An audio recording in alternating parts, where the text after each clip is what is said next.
chairman of the CCP, Xi Jinping, in China. Is currently in the middle of his party congress that happens every 5 years. And the debate in the China watching world is whether he's going to make himself president for a third term or just dictator for life. Xi Jinping, what he does is kind of besides the point. He already is a dictator for life. So the trappings of how he decides to justify or advertise that are really kind of irrelevant. And it's more important to look at the structure of China at this moment, how he fits into that.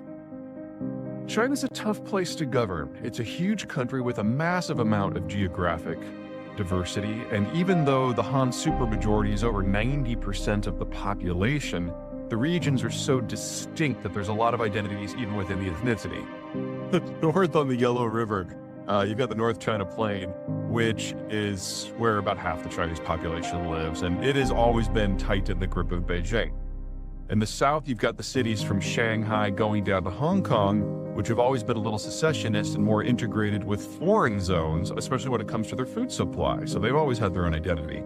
And then in the middle, you've got the Yangtze River from Shanghai to Sichuan that has always been the most sophisticated and value-added and functional part of the Chinese economic system. And has usually resisted Beijing's rule, but they're still quintessentially Chinese. Ruling this is difficult because it means each region, each city has its own identity, its own idea of what should happen and not happen, and how to put it all together. And then in Beijing, you've got the emperor who has to manage all of this, and it means that China tends to oscillate wildly between two conflicting visions. On the one hand, there's local autonomy. You've got the locals who are determining what happens. They have a saying in China that the emperor is far away. And so the Chinese system tends to spin apart into dozens of competing systems. On the other hand, you've got the emperor who tries to hold it all together and tends to over-centralize as a result. And combining those two themes means that China has the most war-torn and internecine, conflicting history of all of the major cultures of all the world. Now, in the leadership years before Xi, this is not Mao, but his successor, Deng Xiaoping, and moving on from them, there was this idea that there had to be a degree of balance. So leadership involved the South, the central sections of the North, although the North was very clearly in charge, and the center was very clearly in the second position. But by the time we got to Xi, the decision was made that it's time for somebody who could represent all the regions, and Xi was brought in as kind of a compromise candidate. And then he took over. In his first 5-year terms, it was a massive, what he called an anti-corruption campaign, but was really a purge of all the competing power centers throughout the party and throughout the system. And whether you had a different view of what China should be or how to get there, you were kicked out. And if you were a local regional power boss, you were brought to heel. In the second 5-year term, Xi went after everyone who agreed with him to make sure that no one was capable of independent thought in his area. And that has made him the most isolated world leader on the stage right now, arguably the most isolated in Chinese history, and he's now more shut off from everything and all sources of information than even the Kim dynasty of North Korea. And so we are seeing catastrophic policy decisions being made in economics and trade with COVID and security. And for the bureaucracy, you kind of go one of two ways. Option number one is you are a true believer. And you think that Xi is the second coming, and so when you see him say something, you snap to and do your interpretation of it in the most zealotous way you can come up with. This is one of the reasons why the lockdowns in places like Hong Kong have gotten so extreme, and why you've got some idiots out there who are sanitizing airport runways because I think that's what Xi wants them to do to fight COVID. But the vast majority of the bureaucracy, knowing that if they get brought to Xi's attention, good or bad, it could be a disaster, they just don't do anything unless they're specifically told. So we're seeing a seizing up through the entire system because we have a leader that is so disconnected from everything.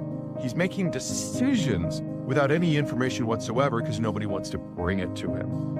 And that means that the Chinese system now, the greatest threat to the Chinese system, the greatest reason to expect the Chinese system to collapse in the foreseeable future is the leadership. We think we have a problem in the United States going back and forth from W to Obama to Trump to Biden and all the issues and inconsistencies that it's nothing compared to the complete information lockdown that now exists at the very top of the Chinese system. If the Chinese have a significant policy change and kind of sue for peace as part of a globalization 2.0, there's definitely a conversation to be had there. I don't mean to suggest that that aspect of this is past the point of no return. That would be really interesting. This is something that the W administration tried back before the 9/11 attacks, trying to bring China into a new revitalized globalized system. Obviously, we all got a little bit distracted about that. But the second problem, unfortunately, is much worse, and that's the demographic situation. According to the Chinese themselves, with the data they're starting to let out, they've overcounted their population by over 100 million people. Mm-hmm.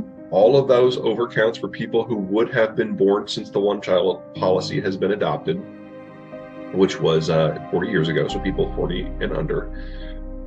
And they were already looking at one of the fastest drop-offs in terms of birth rate in human history. You need 2.1 births per woman to maintain your population. In their metro centers, they're now below 0.7. I mean, this is faster than the Korean drop-off, and they haven't developed nearly as much as the Koreans have.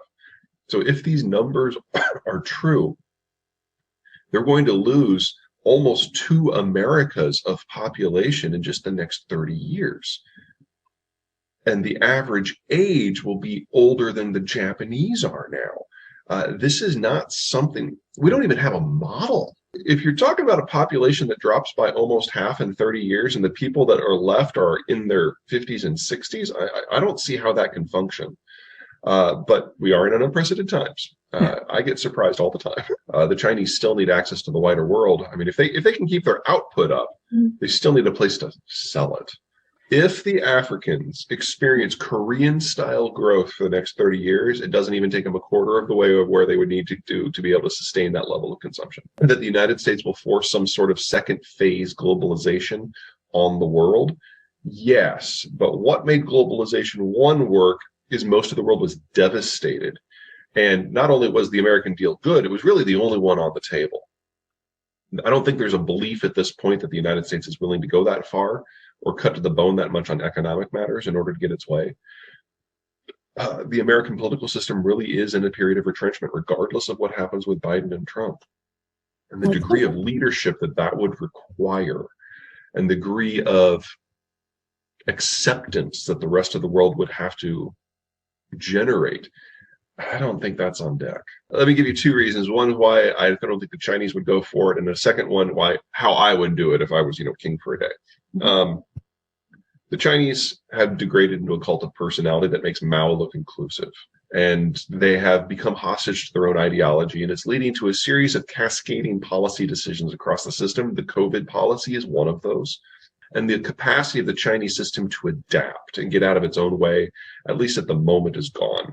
Mm-hmm. Xi has killed the messenger so many times that it's difficult to get him any real information. And it's only in this last week that he's finally had a face-to-face with anyone for the first time in almost 3 years. So their ability to move beyond the blind ideology of the propaganda arm is seriously constrained at the moment. On the United States side, assuming that the Americans can kind of get their political ducks in a row at home enough to have this conversation, the first step would be to start with the inner family.